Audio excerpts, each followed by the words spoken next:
L'Espagne renforce ses sanctions contre Israël. Madrid annonce 9 mesures pour tenter, je cite, de mettre fin au génocide à Gaza.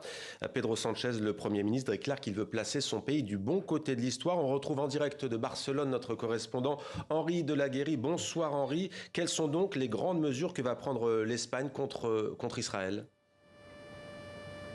Alors parmi ces mesures, il y a l'embargo total sur les armes à Israël.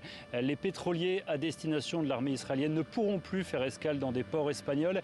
Les avions qui transportent du matériel militaire pour l'armée israélienne ne pourront pas survoler l'espace aérien espagnol. Et puis toutes les personnes qui participent, je cite, directement au génocide à Gaza ne pourront pas entrer sur le territoire espagnol. Enfin, autre mesure parmi d'autres, le boycott de tous les produits en provenance des colonies et des territoires occupés par Israël en Cisjordanie. Voilà comment ce matin Pedro Sánchez s'est justifié. C'était lors d'une allocution très solennelle à la Moncloa.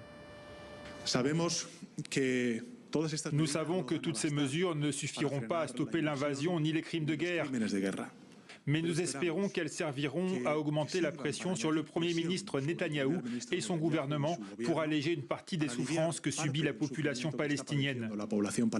Et également pour que la société espagnole, dans son ensemble, sache et ressente qu'en face de l'un des épisodes les plus infâmes du XXIe siècle, son pays, l'Espagne, était du bon côté de l'histoire. Voilà, et Henri, Israël a réagi, l'Espagne a répliqué avec des échanges parfois tendus aujourd'hui entre les deux pays.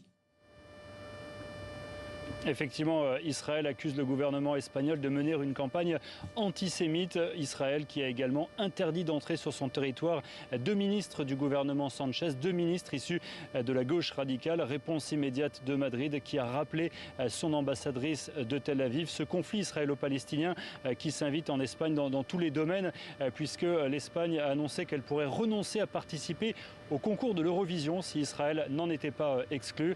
Et puis ce conflit qui s'invite également dans le sport puisque le Tour d'Espagne est perturbé presque quotidiennement par des manifestations pro-palestiniennes. Les manifestants qui dénoncent la présence d'une équipe israélienne dans cette Vuelta. La tension est d'ailleurs montée d'un cran à tel point qu'on ne sait pas si cette Vuelta pourra aller jusqu'au bout et si la dernière étape prévue dimanche à Madrid sera bien maintenue.